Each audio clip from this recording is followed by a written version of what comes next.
Tronick believes that emotions come first. If a baby fusses all the time, it can't begin to learn about the world.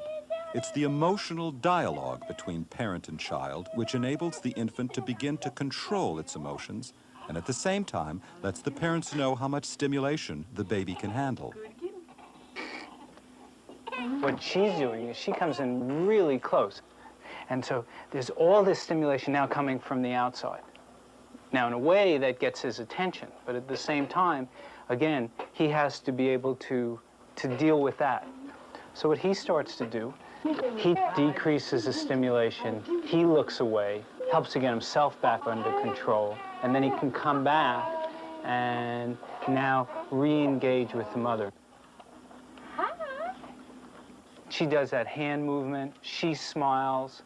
He says, oh, I need a little break again. So he disengages. And then he smiles, and she comes back in, so that they're really in sync with one another. But if they do get out of sync, he knows that if he then smiles, that she'll come back. And what you're seeing is almost a perfect dance between them.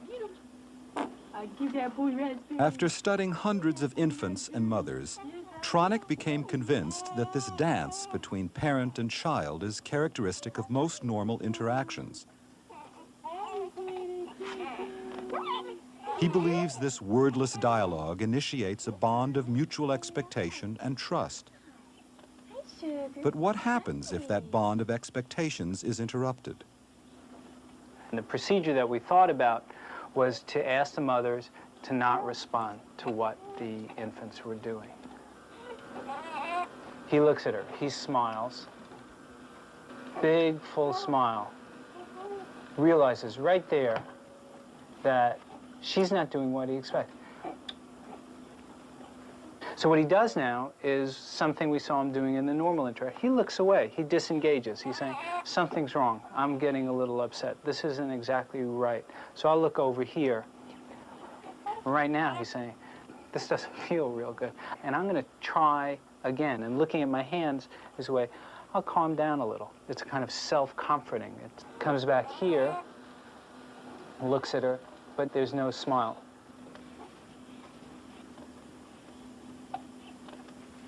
There you see him drool.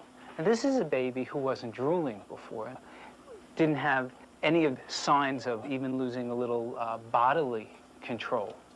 He starts tonguing, another sign of being upset, and now he's hiccuping.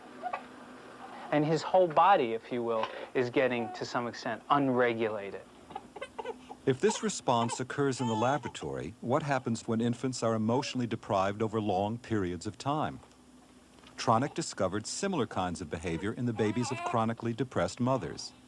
The infants of depressed mothers have been experiencing this kind of interaction on a regular basis and develop a pattern of being disengaged from their mothers.